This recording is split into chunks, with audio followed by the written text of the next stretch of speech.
सत्कारयोग मुलाजम साथियों, मैं जरमनजीत Singh, convener Punjab UT मुलाजम ते पेंशनर साझा फ्रंट। अज आपां फिर पंजाब के अंदर मुलाजमां ते पेंशनरां दी जिहड़ी चल रही लहर है उन्होंने लैके कुछ गलबात साझी करने लई जिहड़े है वो तुहाडे सन्मुख हाज़र होए हैं। मैं समझदा कि पंजाब यूटी मुलाजम ते पेंशनर साझे फ्रंट वालों पंजाब सरकार दीयां जिहड़ियां कॉरपोरेट वर्ल्ड के पक्ष दीयां नीतियां के खिलाफ पंजाब के लखां मुलाजम ते पेंशनर संघर्ष के मैदान में आए ने। इस गल नूं किते आपां सारे किसी गलत कन्फ्यूजन दे विच ना फस जाइए, किते कोई सरकार दे गलत प्रोपेगंडे का शिकार ना हो जाइए। इहदे लई आपां नूं कुछ समय बाद लगातार एक दूसरे नाल जिहड़ा अज दा इह आधुनिक माध्यम हैगा इहदे राहीं लगातार आपां नूं एक दूसरे नाल इंटरैक्ट करते रहने की लोड़ हैगी है। कल 11 अगस्त नूं पंजाब भवन चंडीगढ़ पंजाब सरकार के 4 मंत्रियों के नाल जिन्हां दी अगवाई सीनियर मंत्री ते ग्रुप ऑफ मिनिस्टर के चेयरमैन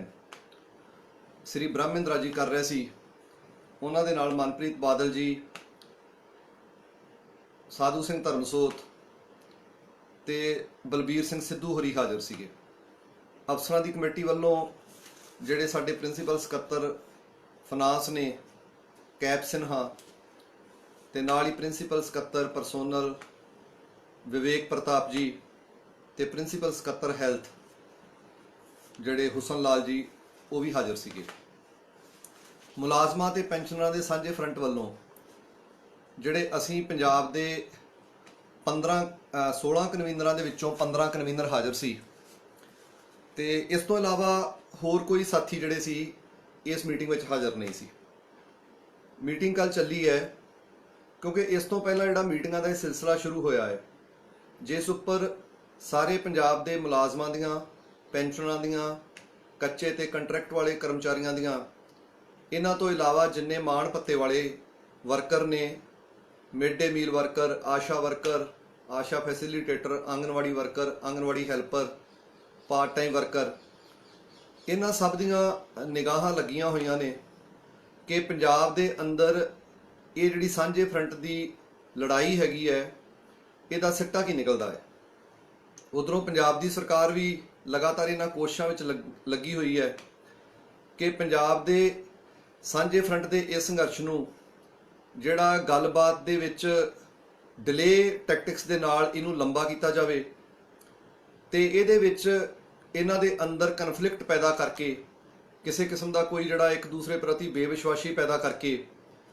जिहड़ी ऑनलाइन मुहिम वो लगातार चलाउण दे विच सरकारां ते स्टेट सूबिਆਂ ਦੀਆਂ ਜਿਹੜੀਆਂ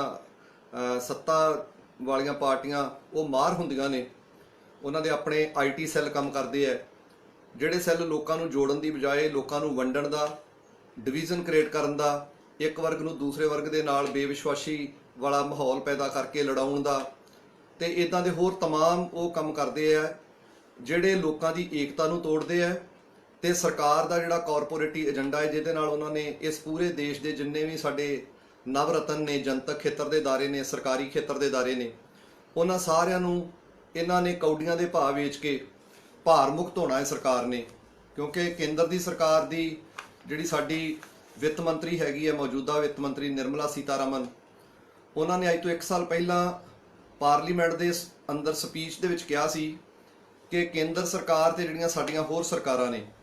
इन्हां दी जिम्मेवारी सिर्फ 4 विभाग चलाउणा हैगे है चलाउण दी है, जिहदे विच गृह विभाग है जिहड़ा ਵਿੱਤ नाल जुड़िया होया विभाग वो हैगा है जिहदे विच रिजर्व बैंक जां कोई होर इदां दे अदारे आउंदे है, एक फॉरन अफेयर ने, एक डिफेंस है। भी ये 4 विभागां नूं चलाउणा सरकार की जिम्मेवारी है। इस तो बगैर बाकी सारे विभाग जिहड़े है ये सरकार दा इन्हां दे उत्ते कोई कंट्रोल नहीं होना चाहिए ते इन्हां नूं बाजार दे प्राइवेट सैक्टर दे ते कॉरपोरेटां दे रहमो करम ते छड्डण दी उन्होंने गल कीती सी। ठीक पंजाब की सरकार उवें ही ਉਸੇ ਨੀਤੀ ਦੇ ਉੱਤੇ ਅੱਜ ਦੀ ਨਹੀਂ ਚੱਲ ਰਹੀ। 1991 ਦੇ ਜਿਹੜਾ IMF ਦੇ ਦਬਾਅ ਅਧੀਨ, ਵਰਲਡ ਬੈਂਕ ਦੇ ਦਬਾਅ ਅਧੀਨ ਤੇ ਦੁਨੀਆ ਦੇ ਅੰਦਰ ਯੂਨੀਪੋਲਰ, ਜਦੋਂ ਯੂਨੀਪੋਲਰ ਵਰਲਡ ਦਾ ਇੱਕ ਨਾਰਾ ਪ੍ਰਚਲਿਤ ਕੀਤਾ ਸੀ ਅਮਰੀਕਨ ਲੌਬੀ ਨੇ, ਉਦੋਂ ਜਿਹੜਾ ਇਹਨਾਂ ਨੇ ਗੈਟ ਸਮਝੌਤਾ ਸਾਈਨ ਕੀਤਾ ਤੇ ਉਸ ਤੋਂ ਬਾਅਦ ਜਿਹੜੇ ਵੱਖ-ਵੱਖ ਸਮਝੌਤੇ ਵਿਸ਼ਵ ਵਪਾਰ ਸੰਸਥਾ ਦੇ ਨਾਲ ਹੋਰ ਸਾਈਨ ਕੀਤੇ ਹੈ, ਉਹਨਾਂ ਸਮਝੌਤਿਆਂ ਦੀਆਂ ਮੱਦਾਂ ਦੇ ਵਿੱਚ ਇਸ ਦੇਸ਼ ਦੇ ਸਾਰੇ ਜਨਤਕ ਤੇ ਸਰਕਾਰੀ ਖੇਤਰ ਨੂੰ ਵੇਚਣਾ ਸ਼ਾਮਲ ਹੈਗਾ ਹੈ। ਉਹਨਾਂ ਨੀਤੀਆਂ ਤੇ ਚੱਲ ਕੇ ਪੰਜਾਬ ਦੀ ਸਰਕਾਰ ਜਿਹੜੀ ਹੈ ਇਹ ਲਗਾਤਾਰ ਇਹਨਾਂ ਅਦਾਰਿਆਂ ਦੇ ਵਿੱਚੋਂ ਪੋਸਟਾਂ ਨੂੰ ਘਟਾ ਕੇ, ਰੀਸਟਰਕਚਰਿੰਗ ਦੇ ਨਾਂ ਦੇ ਉੱਤੇ ਆਕਾਰ ਨੂੰ ਛੋਟਾ ਕਰਕੇ ਮੁਲਾਜ਼ਮਾਂ ਦੀਆਂ ਲੱਖਾਂ ਪੋਸਟਾਂ ਜਿਹੜੀਆਂ ਉਹਨਾਂ ਨੂੰ ਘਟਾ ਰਹੀ ਹੈ। ਜਿਹੜੇ ਮੁਲਾਜ਼ਮ ਕੰਮ ਕਰਦੇ ਨੇ ਉਹਨਾਂ ਦੀਆਂ, ਨਵੇਂ ਮੁਲਾਜ਼ਮਾਂ ਦੀਆਂ ਪੈਨਸ਼ਨਾਂ ਬੰਦ ਕਰਨ ਦੇ ਰਸਤੇ ਤੁਰੀ ਹੋਈ ਹੈ। ਨਵੀਂ ਭਰਤੀ ਜਿਹੜੀ ਹੈ ਉਹਦੇ ਉੱਤੇ ਇੱਕ ਕਿਸਮ ਦਾ ਬੈਨ ਕੀਤਾ ਹੋਇਆ ਹੈ।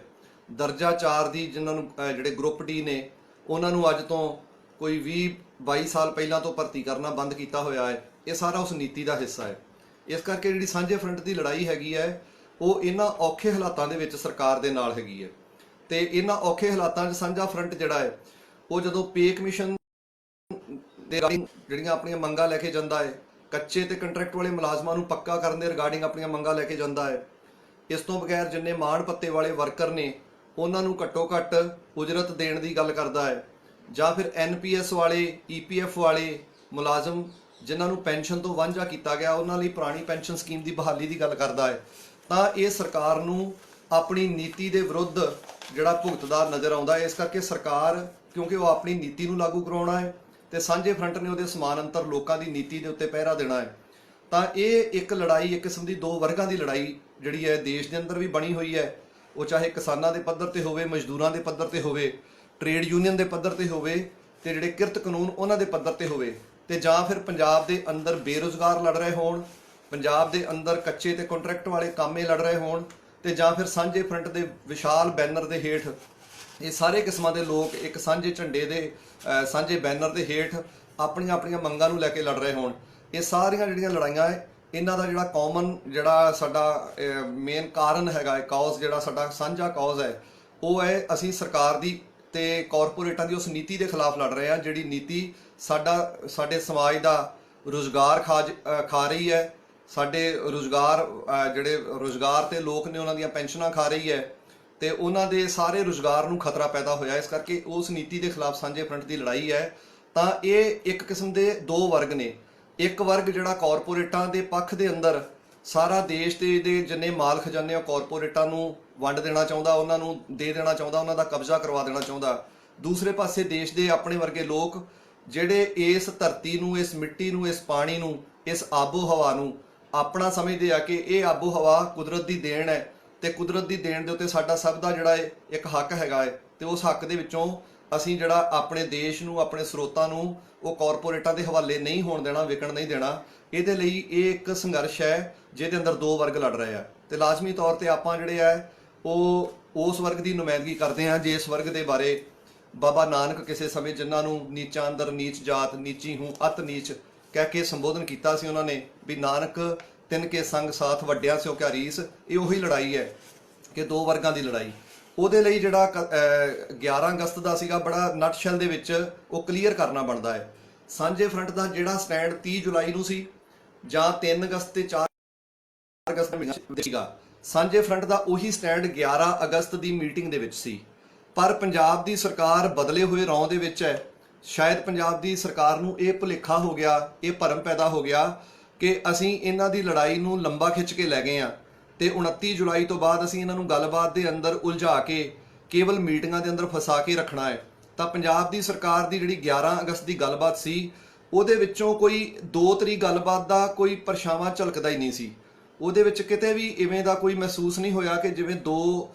ਸਰਕਾਰ ਕਿਸੇ ਮੁਲਾਜ਼ਮਾਂ ਦੇ ਵੱਡੇ ਫਰੰਟ ਨਾਲ ਗੱਲ ਕਰ ਰਹੀ ਹੈ। ਸਰਕਾਰ ਦਾ ਉਹੀ ਧੱਕੜ ਰਵੱਈਆ ਸੀ ਕਿ ਉਹ ਜਿਹੜੀ 11 ਅਗਸਤ ਦੀ ਮੀਟਿੰਗ ਹੈ ਉਹਦੇ ਵਿੱਚ 4 ਅਗਸਤ ਦੀ ਮੀਟਿੰਗ ਦੀ ਜਿਹੜੀ ਸਰਕਾਰ ਦੀ, ਪੰਜਾਬ ਸਰਕਾਰ ਦੀ ਤਜਵੀਜ਼ ਸੀ, ਜਿਹਦੇ ਅੰਦਰ ਉਹ ਪੇ ਕਮਿਸ਼ਨ ਨੂੰ 15% ਵਾਧੇ ਦੇ ਨਾਲ ਜਿਹੜੀ ਉਹ ਗੱਲ ਕਰਦੇ ਹੈ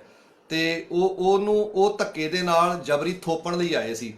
ਪਰ ਮੁਲਾਜ਼ਮ ਆਗੂਆਂ ਨੇ, ਸਾਂਝੇ ਫਰੰਟ ਦੇ ਜਿਹੜੇ ਕਨਵੀਨਰ ਅੰਦਰ ਹਾਜ਼ਰ ਸੀਗੇ, ਉਹਨਾਂ ਨੇ ਇਸ ਗੱਲ ਤੋਂ ਸਰਕਾਰ ਨੂੰ ਰੋਕ ਦਿੱਤਾ, ਇਸ ਗੱਲ ਦਾ ਵਿਰੋਧ ਕੀਤਾ ਕਿ ਇਹ ਜਿਹੜੀ ਤੁਹਾਡੀ ਤਜਵੀਜ਼ ਹੈਗੀ 15% ਵਾਧੇ ਵਾਲੀ, ਇਹ ਸਾਂਝੇ ਫਰੰਟ ਨੇ 4 ਅਗਸਤ ਦੀ ਮੀਟਿੰਗ ਦੇ ਅੰਦਰ ਹੀ ਇਸ ਨੂੰ ਇੱਕ ਟਾਈਪ ਦਾ ਰੱਦ ਕਰ ਦਿੱਤਾ ਸੀ। ਉਸ ਤੋਂ ਬਾਅਦ 7 ਅਗਸਤ ਨੂੰ ਸਾਂਝੇ ਫਰੰਟ ਨੇ ਲੁਧਿਆਣੇ ਦੇ ਪੈਨਸ਼ਨਰ ਭਵਨ ਦੇ ਵਿੱਚ ਪੰਜਾਬ ਦੀਆਂ ਸਾਰੀਆਂ ਮੁਲਾਜ਼ਮ ਜਥੇਬੰਦੀਆਂ ਦੀ ਸਾਂਝੀ ਰਾਏ ਬਣਾ ਕੇ ਉਹਨਾਂ ਦਾ ਜੋ ਸਪਸ਼ਟ ਫਤਵਾ ਸੀਗਾ ਉਸ ਮੀਟਿੰਗ ਦਾ, ਉਹ ਪੰਜਾਬ ਦੀ ਸਰਕਾਰ ਨੂੰ ਜਾਣੂ ਕਰਵਾਇਆ ਕਿ ਕੋਈ ਵੀ ਪੰਜਾਬ ਦਾ ਮੁਲਾਜ਼ਮ, ਕੋਈ ਵੀ ਪੰਜਾਬ ਦਾ ਪੈਨਸ਼ਨਰ ਜਾਂ ਕੱਚਾ ਕੰਟਰੈਕਟ ਵਾਲਾ ਜਾਂ ਮਾਣ ਭੱਤੇ ਵਾਲਾ ਮੁਲਾਜ਼ਮ ਉਹ ਪੰਜਾਬ ਸਰਕਾਰ ਦੀਆਂ ਜਿਹੜੀਆਂ ਦਿੱਤੀਆਂ ਗਈਆਂ ਤਜਵੀਜ਼ਾਂ ਨੇ ਉਹਦੇ ਨਾਲ ਸਹਿਮਤ ਨਹੀਂ ਹੈਗਾ। ਆਪਾਂ ਸਰਕਾਰ ਨੂੰ ਇਹ ਸਾਰਾ ਕੁਝ ਕਲੀਅਰ ਕੱਟ ਦੱਸ ਦਿੱਤਾ, ਪਰ ਸਰਕਾਰ ਜਿਹੜਾ ਫਾਰਮੂਲਾ ਇਸ ਵਾਰ ਲੈ ਕੇ ਆਈ, ਮੈਂ ਸਮਝਦਾ ਹਾਂ ਕਿ ਪੰਜਾਬ ਦੀ ਸਰਕਾਰ ਉਹ ਲਗਾਤਾਰ ਕੇਵਲ ਡਿਲੇ ਹੀ ਨਹੀਂ ਕਰ ਰਹੀ, ਉਹ ਇੱਕ ਨਵੇਂ ਤੋਂ ਨਵੇਂ ਫਾਰਮੂਲੇ ਵੀ ਕੱਢਦੀ ਜਾ ਰਹੀ ਹੈ। ਜਿਹੜਾ ਫਾਰਮੂਲਾ ਪੰਜਾਬ ਦੀ ਸਰਕਾਰ ਨੇ 11 ਅਗਸਤ ਦੀ ਮੀਟਿੰਗ 'ਚ ਲਿਆਂਦਾ, ਉਹ 4 ਅਗਸਤ ਦੀ ਮੀਟਿੰਗ ਦੇ ਨਾਲੋਂ ਵੀ ਭਿੰਨ ਸੀ ਤੇ ਉਹਦੇ ਨਾਲੋਂ ਵੀ ਮੁਲਾਜ਼ਮਾਂ ਲਈ ਜਿਹੜਾ ਮਾਰੂ ਸੀਗਾ। ਉਹਨਾਂ ਨੇ 31/12/2015 ਨੂੰ ਜਿਹੜੀ ਮਿਲਦੀ ਤਨਖਾਹ ਹੈ, ਪੰਜਾਬ ਦੇ ਰੈਗੂਲਰ ਮੁਲਾਜ਼ਮਾਂ ਨੂੰ ਜਿਹੜੀ ਮਿਲਦੀ ਤਨਖਾਹ ਹੈ, ਉਹਦੇ ਉੱਪਰ 15% ਵਾਧਾ ਦੇਣ ਦੀ ਗੱਲ ਕੀਤੀ ਹੈ। ਭਾਵ ਕਿ 113% ਡੀਏ ਦੇ ਨਾਲ ਜਿਹੜੀ ਉਹਨਾਂ ਨੂੰ ਤਨਖਾਹ ਮਿਲਦੀ ਸੀ ਉਹਦੇ ਉੱਪਰ ਕੈਲਕੂਲੇਟ ਕਰਕੇ 15% ਵਾਧਾ ਦੇਣ ਦੀ ਗੱਲ ਕੀਤੀ। ਸਾਂਝੇ ਫਰੰਟ ਨੇ ਪਹਿਲੀ ਗੱਲ ਤੇ ਇਸ ਗੱਲ ਨੂੰ ਨਕਾਰ ਦਿੱਤਾ ਕਿ 15% ਵਾਧੇ ਦੀ ਮੰਗ ਦੇ ਨਾਲ ਅਸੀਂ ਸਹਿਮਤ ਨਹੀਂ ਹੈਗੇ। 15% ਦੀ ਬਜਾਏ ਜਿਹੜਾ ਪੰਜਾਬ ਦੇ ਮੁੱਖ ਮੰਤਰੀ ਨੇ ਜਦੋਂ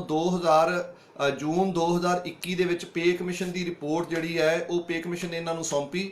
ਤਾਂ ਪੰਜਾਬ ਦੇ ਮੁੱਖ ਮੰਤਰੀ ਦਫ਼ਤਰ ਵੱਲੋਂ ਜਿਹੜੀ ਪ੍ਰੈਸ ਰਿਲੀਜ਼ ਗਈ ਤੇ ਜਿਹਦੇ ਇਹਨਾਂ ਨੇ ਹੋਰਡਿੰਗ ਸਾਰੇ ਪੰਜਾਬ ਦੇ ਵੱਖ-ਵੱਖ ਚੌਂਕਾਂ ਚੌਰਾਹਿਆਂ ਤੇ ਲਾਏ, ਉਹਦੇ ਵਿੱਚ ਇਹ ਦਰਜ ਹੈ ਕਿ ਪੰਜਾਬ ਦੀ ਸਰਕਾਰ ਪੰਜਾਬ ਦੇ ਮੁਲਾਜ਼ਮਾਂ ਤੇ ਪੈਨਸ਼ਨਰਾਂ ਨੂੰ 20% ਦਾ ਵਾਧਾ ਦੇ ਰਹੀ ਹੈ, ਜਦ ਕਿ ਇਹ ਆਪਣੀਆਂ ਗੱਲਾਂ ਦੇ ਵਿੱਚ ਹੁਣ 15% ਤੇ ਆ ਗਏ ਹੈ। ਇਸ ਕਰਕੇ ਇੱਕ ਤੇ ਇਹ ਮੁੱਖ ਮੰਤਰੀ ਦੇ ਆਪਣੇ ਜਿਹੜੇ ਵਾਅਦੇ ਉਹਨਾਂ ਨੇ ਦਾਅਵੇ ਕੀਤੇ ਸੀ, ਉਹਨਾਂ ਦਾਅਵਿਆਂ ਦੀ ਫੂਕ ਕੱਢਦੇ ਹੈ। ਦੂਸਰੀ ਗੱਲ, ਜਿਹੜਾ ਪੰਜਾਬ ਦੀ ਸਰਕਾਰ ਦਾ ਫਾਰਮੂਲਾ ਹੈ ਕਿ 113% ਡੀਏ ਦੇ ਉੱਪਰ ਜਿਹੜਾ 15% ਵਾਧਾ ਦੇਣਾ ਹੈ, ਤਾਂ 31/12/15 ਨੂੰ ਚਾਹੇ ਫਿਜ਼ੀਕਲੀ ਡੀਏ 113% ਸੀਗਾ, ਪਰ 6% ਡੀਏ ਜਿਹੜਾ ਪੰਜਾਬ ਦੇ ਮੁਲਾਜ਼ਮਾਂ ਦਾ ਡਿਊ ਸੀਗਾ, ਉਹਦੀ ਅਨਾਉਂਸਮੈਂਟ 2016 ਦੇ ਵਿੱਚ ਬਾਅਦ ਵਿੱਚ 9 ਮਹੀਨੇ ਬਾਅਦ ਜਾ ਕੇ ਹੁੰਦੀ ਹੈ, ਤੇ ਉਹ ਡੀਏ ਦਾ ਸਬਜੈਕਟ ਜਿਹੜਾ ਹੈ ਕਿ ਉਹ ਡੀਏ ਜਿਹੜਾ 6% ਵਾਧੂ ਡੀਏ ਹੈ ਉਹ 1/7/2015 ਤੋਂ ਲਾਗੂ ਹੈ। ਤਾਂ ਇਹਦੇ ਹਿਸਾਬ ਨਾਲ ਵੀ 31/12/15 ਨੂੰ 119% ਡੀਏ ਬਣਦਾ ਹੈ। ਸਾਡਾ ਇਹ ਵੀ ਇਤਰਾਜ਼ ਸੀਗਾ ਕਿ ਜਦੋਂ ਚੌਥਾ ਪੇ ਕਮਿਸ਼ਨ ਲਾਗੂ ਹੋਇਆ ਤਾਂ ਉਹ 1/196 ਨੂੰ ਆਧਾਰ ਮੰਨ ਕੇ ਲਾਗੂ ਹੋਇਆ। ਪੰਜਵਾਂ ਪੇ ਕਮਿਸ਼ਨ ਲਾਗੂ ਹੋਇਆ ਤਾਂ ਉਹ 1/1/2006 ਦੇ ਸਕੇਲਾਂ ਨੂੰ ਆਧਾਰ ਮੰਨ ਕੇ ਲਾਗੂ ਹੋਇਆ। ਵੀ ਇਹ ਜਿਹੜਾ ਨਵਾਂ ਪੇ ਕਮਿਸ਼ਨ 6ਵਾਂ ਹੈਗਾ ਏ, ਇਹਦੇ ਵਿੱਚ ਤੁਸੀਂ 1/1/16 ਨੂੰ ਆਧਾਰ ਮੰਨਣ ਦੀ ਬਜਾਏ 31/12/2015 ਨੂੰ ਆਧਾਰ ਮੰਨ ਰਹੇ ਹੋ। ਇਸ ਕਰਕੇ ਇਹ ਜਿਹੜਾ ਇਹ ਤੁਸੀਂ ਕੰਮ ਕਰ ਲਿਆ ਪੇ ਕਮਿਸ਼ਨ ਨੇ, ਜਾਂ ਤੁਸੀਂ ਜੋ ਕਰ ਰਹੇ ਹੋ, ਇਹ ਠੀਕ ਨਹੀਂ ਹੈਗਾ, ਕਿਉਂਕਿ ਸੈਂਟਰ ਦਾ 7ਵਾਂ ਪੇ ਕਮਿਸ਼ਨ ਵੀ 1/1/2016 ਤੋਂ ਲਾਗੂ ਕੀਤਾ ਗਿਆ ਹੈ, ਨਾ ਕਿ 31/12/2015 ਤੋਂ। ਦੂਸਰਾ, ਜੇਕਰ ਇਹਨਾਂ ਦਾ 31/12/2015 ਦਾ ਫਾਰਮੂਲਾ ਵੀ ਹੈ ਤਾਂ ਉਹ ਵੀ ਵਿਤਕਰੇ ਤੇ ਆਧਾਰਿਤ ਹੈ। ਸਾਡੇ ਆਗੂਆਂ ਨੇ ਉੱਥੇ, ਅਸੀਂ ਸਾਰਿਆਂ ਨੇ ਇੱਕ ਸੁਰ ਹੋ ਕੇ ਕਿਹਾ ਬਈ ਸਾਨੂੰ ਤੁਸੀਂ ਦੇਖੋ, ਜਿਹੜੇ IAS ਅਧਿਕਾਰੀ ਨੇ 31/12/15 ਨੂੰ ਜਿੰਨਾ ਉਹ ਡੀਏ ਲੈ ਰਹੇ ਸੀ, ਉਹ ਡੀਏ ਨੂੰ ਤੁਸੀਂ ਦੇਖ ਲਓ, ਤੁਸੀਂ ਉਹਦੇ ਉੱਤੇ ਜਿਹੜਾ ਵੀ ਵਾਧਾ ਦੇਣਾ ਹੈ ਉਹ ਦੇਣਾ ਹੈ। 15% ਨੂੰ ਅਸੀਂ ਸਹਿਮਤ ਨਹੀਂ ਹੈ,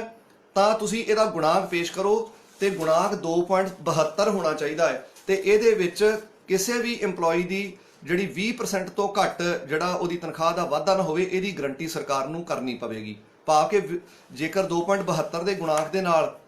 ਕਿਸੇ ਕਰਮਚਾਰੀ ਦੀ ਤਨਖਾਹ 20% ਤੋਂ ਘਟਦੀ ਹੈ, ਤਾਂ ਤੁਸੀਂ ਗਰੰਟੀ ਕਰੋ ਪੰਜਾਬ ਸਰਕਾਰ ਵੱਲੋਂ ਕਿ ਉਹਦੀ ਤਨਖਾਹ ਜਿਹੜੀ ਹੈ ਉਹ 20% ਜਿਹੜੀ ਹੈ ਉਹ ਲਾਜ਼ਮੀ ਕੀਤੀ ਜਾਏਗੀ। ਇਸ ਕਰਕੇ ਇਸ ਮੁੱਦੇ ਤੇ ਜਿਹੜਾ ਸੀ ਕੱਲ ਕਾਫੀ ਬਹਿਸਬਾਜ਼ੀ ਜਿਹੜੀ ਸਰਕਾਰ ਨਾਲ ਹੋਈ, ਤਾਂ ਉਹ ਜਿਹੜੇ ਸਰਕਾਰ ਦੀ ਤਰਫੋਂ ਮੰਤਰੀ ਆਏ ਸੀਗੇ, ਉਹਨਾਂ ਮੰਤਰੀਆਂ ਦਾ ਜਿਹੜਾ ਰੁਖ ਸੀਗਾ ਉਹ ਪੰਜਾਬ ਦੇ ਮੁਲਾਜ਼ਮਾਂ ਦੇ ਨਾਲ ਕੋਈ ਮਖੌਲ ਕਰਨ ਵਾਲਾ ਜਾਂ ਇਹਨੂੰ ਮਜ਼ਾਕ ਚ ਲੈਣ ਵਾਲਾ ਇਵੇਂ ਦਾ ਰੁਖ ਵੀ ਪ੍ਰਤੀਤ ਹੋਇਆ, ਜਿਹਦੇ ਵਿੱਚੋਂ ਅਸੀਂ ਸਮਝਿਆ ਕਿ ਜਿਹੜਾ ਪੰਜਾਬ ਦੀ ਸਰਕਾਰ ਨੇ ਡਿਲੇ ਟੈਕਟਿਕਸ ਵਰਤਿਆ ਹੈ, ਤੇ ਇਸ ਡਿਲੇ ਟੈਕਟਿਕਸ ਦੀ ਨੂੰ ਉਹਨਾਂ ਨੇ ਪੰਜਾਬ ਦੇ ਮੁਲਾਜ਼ਮਾਂ ਨੂੰ ਦੁਫਾੜ ਕਰਨ ਲਈ, ਉਹਨਾਂ ਦੀ ਲਹਿਰ ਨੂੰ ਤੋੜਨ ਲਈ, ਉਹਦੇ ਵਿੱਚ ਕਨਫਿਊਜ਼ਨ ਕ੍ਰੀਏਟ ਕਰਨ ਲਈ, ਉਹਦੇ ਵਿੱਚੋਂ ਅਲੱਗ-ਅਲੱਗ ਵਰਗਾਂ ਨੂੰ ਸਾਡੇ ਖਿਲਾਫ ਖੜਾ ਕਰਨ ਲਈ, ਸਾਂਝੇ ਫਰੰਟ ਦੇ ਖਿਲਾਫ ਖੜਾ ਕਰਨ ਲਈ ਉਹਨਾਂ ਨੇ ਪਿਛਲੇ ਸਮੇਂ 'ਚ ਇਹ ਕੰਮ ਕੀਤਾ ਹੈ, ਜਿਹਦੇ ਲਈ ਉਹਨਾਂ ਨੂੰ ਲੱਗਦਾ ਸੀ ਕਿ ਸ਼ਾਇਦ ਸਾਂਝਾ ਫਰੰਟ ਹੁਣ ਜਿਹੜਾ ਹੈ ਉਸ ਫਾਰਮ ਵਿੱਚ ਨਹੀਂ ਰਿਹਾ ਜਿਸ ਫਾਰਮ ਦੇ ਵਿੱਚ ਇਹ 29 ਜੁਲਾਈ ਦੀ ਪਟਿਆਲੇ ਦੀ ਰੈਲੀ ਦੇ ਦੌਰਾਨ ਸੀ। ਤਾਂ ਉਹਨਾਂ ਨੇ ਇਸ ਟੈਕਟਿਕਸ ਨੂੰ ਵਰਤ ਕੇ ਸਾਂਝੇ ਫਰੰਟ ਦੇ ਉੱਤੇ ਦਬਾਅ ਪਾਉਣ ਦੀ ਕੋਸ਼ਿਸ਼ ਕੀਤੀ, ਪਰ ਇਹ ਸਾਂਝੇ ਫਰੰਟ ਦੇ ਆਗੂਆਂ ਨੇ ਉਸ ਦਬਾਅ ਨੂੰ ਜਿਹੜਾ ਸੀ ਉੱਥੇ ਰੱਦ ਕਰ ਦਿੱਤਾ ਵੀ ਇਸ ਤਰ੍ਹਾਂ ਦਾ ਦਬਾਅ ਅਸੀਂ ਤੁਹਾਡੇ ਅੱਗੇ ਝੁਕਣ ਵਾਲੇ ਨਹੀਂ ਹੈਗੇ, ਇਸ ਤਰ੍ਹਾਂ ਦਾ ਦਬਾਅ ਨਹੀਂ ਚੱਲਾਂਗੇ, ਪੰਜਾਬ ਦੇ ਮੁਲਾਜ਼ਮਾਂ ਜਾਵਾਂਗੇ।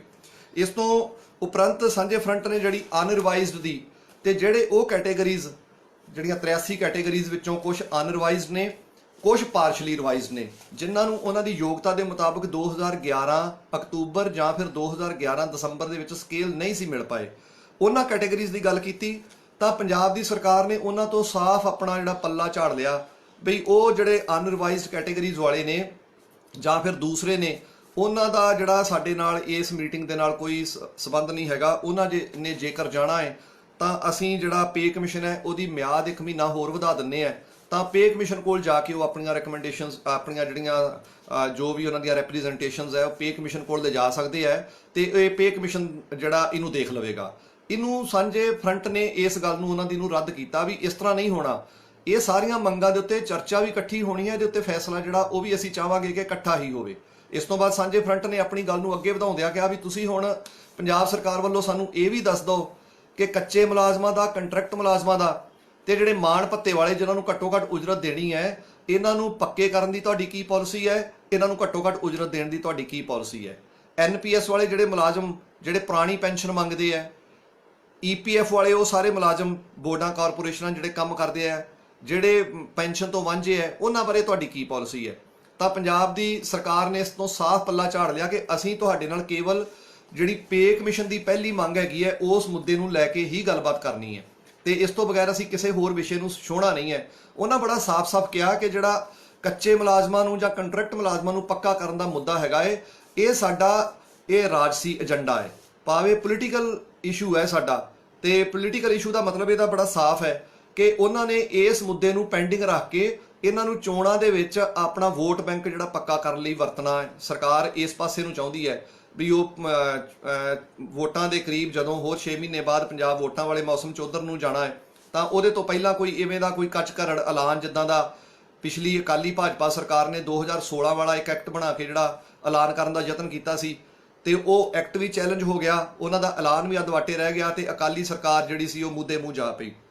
ਪੰਜਾਬ ਦੀ ਸਰਕਾਰ ਵੀ ਉਹਨਾਂ ਦੇ ਰਸਤੇ ਤੇ ਇੱਕ ਨਵਾਂ ਜਿਹੜਾ ਖਰੜਾ ਹੈ, ਜਿਹੜਾ ਇਹਨਾਂ ਨੇ 30 ਜੂਨ ਨੂੰ ਜਿਹੜਾ ਸੀ ਉਹ ਖਰੜਾ ਬਾਹਰ ਆਊਟ ਕੀਤਾ, ਜਿਹਦੇ ਵਿੱਚ ਇਹ 10 ਸਾਲ ਦੇ ਮੁਲਾਜ਼ਮਾਂ ਨੂੰ ਖਾਲੀ ਪੋਸਟਾਂ ਦੇ ਅਗੇਂਸਟ ਪੱਕਾ ਕਰਨ ਦੀ ਗੱਲ ਕਰਦੇ ਆ, ਜਿਹਦੇ ਉੱਤੇ ਚੱਲ ਕੇ ਅਸੀਂ ਸਮਝਦੇ ਹਾਂ ਕਿ ਜੇਕਰ 10 ਸਾਲ ਦੀ ਸੇਵਾ ਵਾਲੇ ਮੁਲਾਜ਼ਮ ਲਿਆਉਣੇ ਤੇ ਬਹੁਤ ਸਾਰੇ ਮੁਲਾਜ਼ਮ ਜਿਹੜੇ ਹਜ਼ਾਰਾਂ ਮੁਲਾਜ਼ਮ ਵਿੱਚੋਂ ਬਾਹਰ ਹੋ ਜਾਣੇ ਆ। ਦੂਸਰਾ ਜਿਹੜਾ ਇਹ ਉਹਨਾਂ ਨੂੰ ਖਾਲੀ ਪੋਸਟਾਂ ਤੇ ਪੱਕਾ ਕਰਨ ਦੀ ਗੱਲ ਕਰਦੇ ਆ ਤੇ ਬਹੁਤ ਸਾਰੇ ਵਿਭਾਗ ਨੇ ਜਿੱਥੇ ਮੁਲਾਜ਼ਮਾਂ ਦੀ ਗਿਣਤੀ ਹਜ਼ਾਰਾਂ 'ਚ ਹੈ ਤੇ ਖਾਲੀ ਪੋਸਟਾਂ ਦੀ ਗਿਣਤੀ ਕਿਸੇ ਵਿਭਾਗ 'ਚ 100 ਹੈ, ਕਿਸੇ 'ਚ 150 ਹੈ। ਜੰਗਲਾਤ ਵਿਭਾਗ ਦੇ ਅੰਦਰ 3500 ਕੱਚੇ ਵਰਕਰ ਕੰਮ ਕਰ ਰਹੇ ਨੇ ਤੇ ਖਾਲੀ ਪੋਸਟਾਂ ਦੀ ਗਿਣਤੀ ਕੇਵਲ 69 ਹੈ,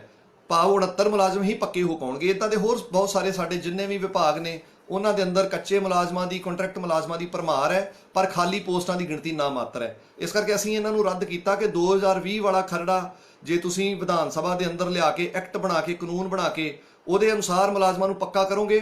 ਤਾਂ 10-15% ਤੋਂ ਜ਼ਿਆਦਾ ਮੁਲਾਜ਼ਮ ਪੱਕੇ ਨਹੀਂ ਹੋ ਪਾਉਣਗੇ। ਇਹਦੇ ਲਈ ਪੰਜਾਬ ਦੀ ਸਰਕਾਰ ਇਹਨੂੰ ਰਾਜਸੀ ਏਜੰਡੇ ਵਜੋਂ ਵਰਤਣ ਵਾਲੇ ਰਸਤੇ ਤੇ ਚੱਲ ਰਹੀ ਹੈ।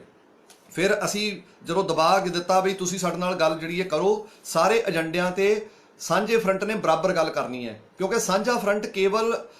ਕੇਵਲ ਜਿਹੜਾ ਹੈ ਉਹ ਪੇ ਕਮਿਸ਼ਨ ਨੂੰ ਲੈ ਕੇ ਨਹੀਂ ਬਣਿਆ। ਪੇ ਕਮਿਸ਼ਨ ਹਾਂ ਇੱਕ ਪ੍ਰਮੁੱਖ ਮੰਗ ਹੈਗੀ ਹੈ ਸਾਂਝੇ ਫਰੰਟ ਦੀ, ਪਰ ਸਾਂਝਾ ਫਰੰਟ ਜਿਹੜਾ ਹੈ ਪੰਜਾਬ ਦੇ ਸਾਰੇ ਮੁਲਾਜ਼ਮਾਂ ਨੇ ਰਲ ਮਿਲ ਕੇ ਬਣਾਇਆ ਹੈ ਤੇ ਸਾਰੇ ਮੁਲਾਜ਼ਮਾਂ ਦੀ ਇਹਦੀ ਉਸ ਸ਼ਕਤੀ ਨੇ ਇਹਨੂੰ 29 ਜੁਲਾਈ ਵਾਲਾ ਜਿਹੜਾ ਬਲ ਪ੍ਰਦਾਨ ਕੀਤਾ ਹੈ। ਇਸ ਕਰਕੇ ਇਹਦੇ ਤੇ ਸਾਰੀਆਂ ਮੰਗਾਂ ਦੇ ਉੱਤੇ ਸਾਂਝੀ ਗੱਲ ਹੋਣੀ ਹੈ, ਸਾਰੀਆਂ ਮੰਗਾਂ ਦੇ ਉੱਤੇ ਜਿਹੜੀ ਇੱਕੋ ਇਕਸਾਰ ਇੱਕ ਸਮੇਂ ਗੱਲ ਹੋਣੀ ਹੈ। ਪੰਜਾਬ ਦੀ ਸਰਕਾਰ ਇਹਦੇ ਲਈ ਤਿਆਰ ਨਹੀਂ ਸੀ। ਜਦੋਂ ਅਸੀਂ ਦਬਾਅ ਦੇ ਕੇ ਆਪਣੀ ਗੱਲ ਕਰਨੀ ਚਾਹੀ ਤਾਂ ਕਿਉਂਕਿ ਦਲੀਲ ਦਾ ਜਵਾਬ ਪੰਜਾਬ ਸਰਕਾਰ ਕੋਲ ਨਹੀਂ ਹੈਗਾ ਤੇ ਉਹ ਉੱਠ ਗਏ ਮੀਟਿੰਗ ਦੇ ਵਿੱਚੋਂ। ਇੱਕ ਕਿਸਮ ਦਾ ਉਹਨਾਂ ਨੇ ਮੀਟਿੰਗ ਨੂੰ ਅਦਵਾਟੇ ਛੱਡ ਦਿੱਤਾ। ਸਾਂਝਾ ਫਰੰਟ ਜਿਹੜਾ ਸੀ ਉਹ ਬੈਠਾ ਹੋਇਆ ਸੀ ਤਾਂ ਸਰਕਾਰ ਦੇ ਜਿੰਨੇ ਮੰਤਰੀ ਤੇ ਜਿੰਨੇ ਅਧਿਕਾਰੀ ਨੇ, ਅਫਸਰ ਨੇ, ਉਹ ਸਾਰੇ ਉੱਠ ਕੇ ਬਾਹਰ ਨੂੰ ਚਲੇ ਗਏ। ਅਸੀਂ ਉਸ ਤੋਂ ਬਾਅਦ ਸਾਂਝੇ ਫਰੰਟ ਵੱਲੋਂ ਉੱਥੇ ਇੱਕ ਆਪਣੀ ਮੀਟਿੰਗ ਕੀਤੀ, ਜਿਹੜੀ ਮੀਟਿੰਗ ਤਕਰੀਬਨ ਕੋਈ 1.5-2 ਘੰਟੇ ਚੱਲੀ। ਉਸ ਮੀਟਿੰਗ ਦੇ ਅੰਦਰ ਅਸੀਂ ਆਪਣੀ ਸਮੀਖਿਆ ਕੀਤੀ ਕਿ ਕਿੱਥੇ ਕੋਈ ਜਿਹੜੀ ਰਿਫਲੈਕਸ਼ਨ ਸਰਕਾਰ ਤੱਕ ਇਹ ਗਈ ਹੈ ਜਾਂ ਲੋਕਾਂ ਤੱਕ ਉਹਨਾਂ ਨੇ ਲਿਜਾਣ ਦਾ ਯਤਨ ਕੀਤਾ ਹੈ ਵੀ ਸਾਂਝੇ ਫਰੰਟ ਦੀ ਏਕਤਾ ਨੂੰ ਤੋੜਿਆ ਜਾ ਸਕਦਾ ਹੈ, ਇਹਨਾਂ ਨੂੰ ਕਮਜ਼ੋਰ ਕੀਤਾ ਜਾ ਸਕਦਾ ਹੈ ਤੇ ਇਹਨਾਂ ਦੀ ਕਮਜ਼ੋਰੀ ਦੇ ਵਿੱਚੋਂ ਫਿਰ ਲੋਕਾਂ ਦੇ ਮੰਗਾਂ ਮਸਲਿਆਂ ਤੋਂ ਜਿਹੜਾ ਹੈ ਉਹ ਪਾਸਾ ਵਟਿਆ ਜਾ ਸਕਦਾ ਹੈ। ਤਾਂ ਸਾਂਝਾ ਫਰੰਟ ਆਪਣੀ ਮੀਟਿੰਗ ਕਰਨ ਤੋਂ ਬਾਅਦ ਇੱਕ ਮੁੱਠ ਹੋ ਕੇ ਜਿਹੜਾ ਹੈ ਉਹ ਸਾਹਮਣੇ ਆਇਆ। ਅਸੀਂ ਕੱਲ ਵੀ ਉੱਥੇ ਬਾਹਰ, ਕਿਉਂਕਿ ਲੇਟ ਹੋ ਗਏ, ਬਹੁਤ ਜ਼ਿਆਦਾ ਲੇਟ ਹੋ ਗਏ, ਬਾਹਰ ਆਉਂਦਿਆਂ ਸਾਨੂੰ ਜਿਹੜੇ ਅਸੀਂ 3 ਵਜੇ ਦੇ ਅੰਦਰ ਗਏ ਹੋਏ ਸੀ, ਬਾਹਰ ਆਉਂਦਿਆਂ 7 ਸਵਾ 7 ਦਾ ਸਮਾਂ ਉੱਥੇ ਹੀ ਹੋ ਗਿਆ ਸੀ, ਪੰਜਾਬ ਭਵਨ ਚੰਡੀਗੜ੍ਹ ਦੇ ਬਾਹਰ ਹੀ। ਅਸੀਂ ਉੱਥੇ ਆਪਣਾ ਪ੍ਰੋਗਰਾਮ ਦਿੱਤਾ ਕਿ ਕੱਲ ਹੁਣ 13 ਅਗਸਤ ਨੂੰ ਪੰਜਾਬ ਦੇ ਸਮੁੱਚੇ ਤਹਿਸੀਲ ਹੈੱਡਕੁਆਟਰ ਜਿੱਥੇ SBM ਬੈਠਦੇ ਨੇ ਜਾਂ ਜਿਹੜੀਆਂ ਸਬ ਡਿਵੀਜ਼ਨਾਂ ਨੇ ਪੰਜਾਬ 'ਚ 93 ਹੈ ਉਹਨਾਂ ਦੀ ਗਿਣਤੀ, ਉਹਨਾਂ ਤਹਿਸੀਲ ਹੈੱਡਕੁਆਟਰਾਂ ਤੇ ਪੰਜਾਬ ਦੇ ਹਜ਼ਾਰਾਂ ਮੁਲਾਜ਼ਮ ਤੇ ਪੈਨਸ਼ਨਰ, ਉਹਨਾਂ ਦੇ ਨਾਲ ਕੱਚੇ ਕੰਟਰੈਕਟ ਵਾਲੇ ਮੁਲਾਜ਼ਮ ਤੇ ਮਾਣ ਭੱਤੇ ਵਾਲੇ ਜਿੰਨੇ ਵਰਕਰ ਨੇ, ਇਹ ਸਾਰੇ ਇਕੱਠੇ ਹੋ ਕੇ ਬਹੁਤ ਵੱਡੇ ਵੱਡੇ ਪ੍ਰਦਰਸ਼ਨ ਕਰਕੇ ਪੰਜਾਬ ਦੀ ਸਰਕਾਰ ਨੂੰ ਇਹ ਸੰਦੇਸ਼ ਦੇਣਗੇ ਬਈ ਪੰਜਾਬ ਦੇ ਮੁਲਾਜ਼ਮ ਤੇ ਪੈਨਸ਼ਨਰ ਤੁਹਾਡੀਆਂ ਇਹਨਾਂ ਜਿਹੜੀਆਂ ਬਦ ਨੀਤੀਆਂ ਇਹਨਾਂ ਦੇ ਨਾਲ ਸਹਿਮਤ ਨਹੀਂ ਹੈਗੇ, ਅਸੀਂ ਇਹਨੂੰ ਨਕਾਰ ਚੁੱਕੇ ਹਾਂ ਤੁਹਾਡੀਆਂ ਨੀਤੀਆਂ ਨੂੰ। ਦੂਸਰਾ, ਇਸ ਤੋਂ ਬਾਅਦ 20 ਜੁਲਾਈ ਨੂੰ ਪੰਜਾਬ ਦੇ ਸਮੁੱਚੇ ਜ਼ਿਲ੍ਹਿਆਂ ਦੇ ਅੰਦਰ ਜਿਹੜੀਆਂ ਜ਼ਿਲ੍ਹਾ ਪੱਧਰੀ ਰੈਲੀਆਂ ਕੀਤੀਆਂ ਜਾਣਗੀਆਂ, ਬਹੁਤ ਵੱਡੀਆਂ ਵੱਡੀਆਂ ਵਿਸ਼ਾਲ ਰੈਲੀਆਂ। ਅਸੀਂ ਤੁਹਾਨੂੰ ਪੰਜਾਬ ਦੇ ਬਹਾਦਰ ਮੁਲਾਜ਼ਮ ਸਾਥੀਓ, ਪੈਨਸ਼ਨਰ ਸਾਥੀਓ, ਭੈਣੋ, ਅਸੀਂ ਤੁਹਾਨੂੰ ਇਹ ਸੱਦਾ ਦਿੰਦੇ ਆ ਕਿ ਤੁਸੀਂ 13 ਅਗਸਤ ਦੇ ਤਹਿਸੀਲ ਪੱਧਰੀ ਐਕਸ਼ਨਾਂ ਵਿੱਚ ਅਤੇ 20 ਅਗਸਤ ਦੇ ਜ਼ਿਲ੍ਹਾ ਪੱਧਰੀ ਐਕਸ਼ਨਾਂ ਦੇ ਵਿੱਚ ਹੁਮ-ਹੁਮਾ ਕੇ ਪਹੁੰਚੋ, ਆਪਣੇ ਪਰਿਵਾਰਾਂ ਸਮੇਤ ਪਹੁੰਚੋ, ਤਾਂ ਕਿ ਪੰਜਾਬ ਦੀ ਸਰਕਾਰ ਨੂੰ ਇਹ ਸੰਕੇਤ ਮਿਲ ਜਾਵੇ ਕਿ ਤੁਹਾਡੀਆਂ ਮਨਮਾਨੀਆਂ ਨੂੰ ਪੰਜਾਬ ਦੇ ਮੁਲਾਜ਼ਮ ਬਰਦਾਸ਼ਤ ਨਹੀਂ ਕਰਨਗੇ। ਇਹ ਤੁਹਾਡੀਆਂ ਨਲਾਇਕੀਆਂ ਦਾ ਸਿੱਟਾ ਹੈ ਕਿ 2001 ਦੇ ਅੰਦਰ, ਦੇਖੋ ਅੰਕੜਾ ਕੀ ਹੈ, ਅਸੀਂ ਜਦੋਂ ਸਟੱਡੀ ਕਰਦੇ ਗਏ ਇਹਦੇ ਅੰਦਰ ਬਹੁਤ ਕੁਝ ਅਸੀਂ ਪ੍ਰਾਪਤ ਵੀ ਕੀਤਾ। ਅਸੀਂ ਸਟੱਡੀ ਕਰਦੇ ਗਏ, ਸਟੈਟਿਸਟੀਕਲ ਡਾਟਾ ਸਟੱਡੀ ਕੀਤਾ, ਤਾਂ 2001 ਦੇ ਅੰਦਰ ਜਿਹੜੇ ਪੰਜਾਬ ਦੇ ਵਿੱਚ 1 ਲੱਖ ਲੋਕਾਂ ਦੇ ਪਿੱਛੇ 1525 ਮੁਲਾਜ਼ਮ ਕੰਮ ਕਰਦੇ ਸੀ, ਉਹ 2019 ਦਸੰਬਰ ਤੱਕ ਆਉਂਦਿਆਂ 1 ਲੱਖ ਲੋਕਾਂ ਪਿੱਛੇ ਪੰਜਾਬ ਦੇ ਅੰਦਰ ਕੇਵਲ 1008 ਮੁਲਾਜ਼ਮ ਜਿਹੜੇ ਉਹ ਬਚੇ ਨੇ। ਇਹਨਾਂ 19 ਸਾਲਾਂ ਦੇ ਵਿੱਚ, ਇਹਨਾਂ 19 ਸਾਲਾਂ ਦੇ ਸਮੇਂ ਵਿੱਚ ਪ੍ਰਤੀ ਲੱਖ ਪੰਜਾਬ ਦੇ ਅੰਦਰ 517 ਮੁਲਾਜ਼ਮਾਂ ਦੀ ਗਿਣਤੀ ਘਟਾ ਦਿੱਤੀ ਹੈ। ਜਦੋਂ ਆਪਾਂ ਇਸ ਅੰਕੜੇ ਨੂੰ 3 ਕਰੋੜ ਮੁਲਾਜ਼ਮਾਂ ਦੇ ਵਿੱਚੋਂ, ਲੋਕਾਂ ਦੇ ਵਿੱਚੋਂ ਵੇਖਾਂਗੇ ਤਾਂ ਕਿੰਨਾ ਵੱਡਾ ਅੰਕੜਾ ਹੈ। ਇਹੀ ਕਾਰਨ ਹੈ ਕਿ ਪੰਜਾਬ ਰਾਜ ਬਿਜਲੀ ਬੋਰਡ, ਜਿਹਦੇ ਵਿੱਚ ਅੱਜ ਤੋਂ 22-24 ਸਾਲ ਪਹਿਲਾਂ ਕੋਈ 1.25 ਲੱਖ ਦੇ ਕਰੀਬ ਮੁਲਾਜ਼ਮ ਕੰਮ ਕਰਦੇ ਸੀ, ਅੱਜ ਉਹ ਬਿਜਲੀ ਬੋਰਡ ਕੇਵਲ 35,000 ਮੁਲਾਜ਼ਮਾਂ ਦੇ ਨਾਲ ਆਪਣਾ ਕੰਮ ਚਲਾ ਰਿਹਾ। ਬਾਕੀ ਸਾਰੀਆਂ ਪੋਸਟਾਂ ਅਬੋਲਿਸ਼ ਕਰ ਦਿੱਤੀਆਂ ਗਈਆਂ ਹੈ। ਰੀਸਟਰਕਚਰਿੰਗ ਦੇ ਨਾਂ ਤੇ ਪੰਜਾਬ ਦੀ ਸਰਕਾਰ ਹਰ ਵਿਭਾਗ ਦੇ ਆਕਾਰ ਨੂੰ ਛੋਟਾ ਕਰ ਰਹੀ ਹੈ, ਸਾਰੀਆਂ ਪੋਸਟਾਂ ਨੂੰ ਘਟਾਇਆ ਜਾ ਰਿਹਾ ਹੈ। ਪਰ ਘਟਾਈਆਂ ਕਿਹੜੀਆਂ ਜਾ ਰਹੀਆਂ, ਇਹਨੂੰ ਸਮਝਣ ਦੀ ਗੱਲ ਲੋੜ ਹੈਗੀ ਹੈ। ਉਹ ਪੋਸਟਾਂ ਜਿੱਥੇ ਆਮ ਲੋਕਾਂ ਦੇ ਬੱਚਿਆਂ ਨੇ ਰੁਜ਼ਗਾਰ ਕਰਨਾ ਹੈ, ਰੁਜ਼ਗਾਰ ਲੈਣਾ ਹੈ, ਨੌਕਰੀ ਕਰਨੀ ਹੈ, ਉਹ ਪੋਸਟਾਂ ਘਟਾਈਆਂ ਜਾ ਰਹੀਆਂ। ਦਰਜਾ 4 ਦੀਆਂ ਸਾਰੀਆਂ ਪੋਸਟਾਂ ਜਿਹੜੀ 1 ਲੱਖ ਦੇ ਕਰੀਬ ਪੋਸਟ ਪੰਜਾਬ ਦੇ ਵੱਖ-ਵੱਖ ਵਿਭਾਗਾਂ 'ਚ ਬਣਦੀ ਹੈ, ਉਹ ਸਾਰੀਆਂ ਦੀਆਂ ਸਾਰੀਆਂ ਪੋਸਟਾਂ ਨੂੰ ਪੰਜਾਬ ਸਰਕਾਰ ਨੇ ਆਊਟਸੋਰਸ ਕਰ ਦਿੱਤਾ ਹੈ। ਭਾਵ ਜਿੰਨੇ ਵੀ ਗਰੁੱਪ ਡੀ ਵਾਲੇ ਮੁਲਾਜ਼ਮ ਹੋਣਗੇ, ਉਹਨਾਂ ਮੁਲਾਜ਼ਮਾਂ ਦੀ ਕੋਈ ਸਰਕਾਰੀ ਭਰਤੀ ਜਿਹੜੀ ਆ ਉਹ ਪਿਛਲੇ 20-22 ਸਾਲਾਂ ਦੇ ਵਿੱਚ ਨਹੀਂ ਹੋਈ। ਹੁਣ ਇਹ ਗਰੁੱਪ ਸੀ ਦੇ ਮੁਲਾਜ਼ਮ ਹੈ, ਉਹਨਾਂ ਨੂੰ ਠੇਕੇ ਤੇ ਕੰਟਰੈਕਟ ਤੇ ਰੱਖ ਕੇ ਕੰਮ ਕਰਵਾ ਰਹੇ ਨੇ। ਪਰ ਭਾਰ ਕਿਹਨਾਂ ਦਾ ਵਧਾਇਆ ਹੈ? ਇਸ ਸਮੇਂ ਦੌਰਾਨ ਇਹਨਾਂ ਨੇ ਅਫਸਰਸ਼ਾਹੀ ਦਾ ਭਾਰ ਵਧਾਇਆ ਹੈ। ਇਹੀ ਕਾਰਨ ਹੈ ਕਿ ਜਦੋਂ ਪੰਜਾਬ ਦੇ ਅੰਦਰ 1 ਲੱਖ ਲੋਕਾਂ ਪਿੱਛੇ 1525 ਮੁਲਾਜ਼ਮ ਕੰਮ ਕਰਦੇ ਸੀ, ਤਾਂ ਪੰਜਾਬ ਦੇ ਖਜ਼ਾਨੇ ਦੇ ਉੱਤੇ ਕੇਵਲ ਜਿਹੜਾ ਕਰਜ਼ੇ ਦਾ ਬੋਝ ਸੀ ਉਹ 30-32 ਹਜ਼ਾਰ ਕਰੋੜ ਦਾ ਸੀ। ਤੇ 2019-20-21 ਦੇ ਅੰਦਰ ਜਦੋਂ 1 ਲੱਖ ਲੋਕਾਂ ਦੇ ਪਿੱਛੇ ਪੰਜਾਬ ਦੇ ਅੰਦਰ ਕੇਵਲ 1008 ਮੁਲਾਜ਼ਮ ਕੰਮ ਕਰਦੇ ਆ, ਮੁਲਾਜ਼ਮਾਂ ਦੀ ਗਿਣਤੀ ਬਹੁਤ ਘਟਾਈ ਹੈ, ਲੱਖਾਂ ਦੀ ਗਿਣਤੀ 'ਚ ਮੁਲਾਜ਼ਮ ਇਹਨਾਂ ਨੇ ਛਾਂਟੇ ਹੈ, ਤਾਂ ਪੰਜਾਬ ਦੇ ਉੱਤੇ ਜਿਹੜਾ 2,86,000 ਕਰੋੜ ਦਾ ਕਰਜ਼ਾ ਹੈ, ਉਹ ਕਰਜ਼ਾ ਜਿਹੜਾ ਹੈ ਉਹ ਮੁਲਾਜ਼ਮਾਂ ਨੇ ਨਹੀਂ ਚੜਾਇਆ। ਇਸ ਕਰਜ਼ੇ ਨੂੰ, ਇਸ ਪੰਜਾਬ ਨੂੰ ਚਲਾਉਣ ਵਾਲੇ ਜਿਹੜੇ ਹਾਕਮ ਨੇ, ਇਹਨਾਂ ਦੀਆਂ ਗਲਤ ਨੀਤੀਆਂ ਨੇ, ਬਦ ਨੀਤੀਆਂ ਨੇ, ਤੇ ਇਹਨਾਂ ਦੀ ਜਿਹੜੀ ਮੌਜ ਮਸਤੀ ਹੈ, ਇਹਨਾਂ ਦੇ ਜਿਹੜੀ ਪ੍ਰਾਹੁਣਾਚਾਰੀ ਜਿਹੜੇ ਦਫ਼ਤਰਾਂ ਦੇ ਅੰਦਰ ਇਹ 10-10 ਏਸੀ ਚਲਾ ਰਹੇ ਨੇ, ਜਿਹੜੇ ਇਹ ਸਾਰੇ ਦੇ ਸਾਰੇ ਵਿਧਾਇਕ, ਇਹ ਆਪਣਾ ਜਿਹੜਾ ਇਨਕਮ ਟੈਕਸ ਇਹਨਾਂ ਦਾ ਪੰਜਾਬ ਦੀ ਸਰਕਾਰ ਵੱਲੋਂ ਲੋਕਾਂ ਦੇ ਖਜ਼ਾਨੇ 'ਚੋਂ ਅਦਾ ਕੀਤਾ ਜਾਂਦਾ ਹੈ। ਇਹਨਾਂ ਨੂੰ 9-9 ਜਿਹੜੀਆਂ 8-8 9-9 ਪੈਨਸ਼ਨਾਂ ਮਿਲ ਰਹੀਆਂ ਨੇ, ਤੇ ਇਹਨਾਂ ਦੇ ਹੋਰ ਜਿਹੜੇ ਫਜ਼ੂਲ ਦੇ ਖਰਚੇ, ਇਹਨਾਂ ਦੀ ਸਿਕਿਉਰਿਟੀ ਤੇ ਖਰਚੇ, ਇਹਨਾਂ ਦੀ ਆਵਾਜਾਈ ਤੇ ਖਰਚੇ, ਇਹਨਾਂ ਦੇ ਹੈਲੀਕਾਪਟਰਾਂ ਤੇ ਖਰਚੇ, ਇਹਨਾਂ ਦੇ ਹੋਰ ਇਵੇਂ ਦੇ ਉਹ ਜਿਹੜੇ ਡਿਵੈਲਪਮੈਂਟ ਦੇ ਨਾਂ ਤੇ ਇਹ ਖਰਚੇ ਜਿਹੜੇ ਕਰਦੇ ਆ, ਉਹਨਾਂ ਨੇ ਪੰਜਾਬ ਦਾ ਖਜ਼ਾਨਾ ਜਿਹੜਾ ਹੈ ਉਹਦਾ ਦਮ ਘੁੱਟ ਦਿੱਤਾ ਹੈ। ਇਸ ਕਰਕੇ ਇਹ ਸਾਰਾ ਕੁਝ ਜਿਹੜਾ ਹੈ ਇਹ ਪੰਜਾਬ ਦੇ ਲੋਕਾਂ 'ਚ ਖੜਨ ਦੀ ਲੋੜ ਹੈਗੀ ਹੈ। ਅਸੀਂ ਸਮਝਦੇ ਹਾਂ ਕਿ 13 ਅਗਸਤ ਨੂੰ ਤਹਿਸੀਲ ਹੈੱਡਕੁਆਟਰਾਂ ਤੇ ਤੇ 20 ਅਗਸਤ ਨੂੰ ਜ਼ਿਲ੍ਹਾ ਹੈੱਡਕੁਆਟਰਾਂ ਤੇ ਆਪਾਂ ਹਰ ਤਹਿਸੀਲ ਦੇ ਅੰਦਰ, ਹਰ ਜ਼ਿਲ੍ਹੇ ਦੇ ਅੰਦਰ ਹਜ਼ਾਰਾਂ ਦੀ ਗਿਣਤੀ ਵਿੱਚ ਹੁਮਾ ਕੇ ਸਕੂਲਾਂ ਦੇ ਸਕੂਲ ਪਹੁੰਚ ਗਏ, ਹਸਪਤਾਲਾਂ ਦੇ ਹਸਪਤਾਲ ਪਹੁੰਚ ਗਏ। ਜਿੰਨੇ ਸਾਡੇ ਪਬਲਿਕ ਅਦਾਰੇ ਹੈਗੇ ਆ, ਕੋਈ ਵਾਟਰ ਸਪਲਾਈ ਵਾਲੇ ਨੇ, ਕੋਈ ਇਰੀਗੇਸ਼ਨ ਵਾਲੇ ਨੇ, ਕੋਈ ਰੋਡਵੇਜ਼ ਵਾਲੇ ਨੇ, PRTC ਵਾਲੇ ਨੇ, ਸੜਕਾਂ ਵਾਲੇ ਨੇ,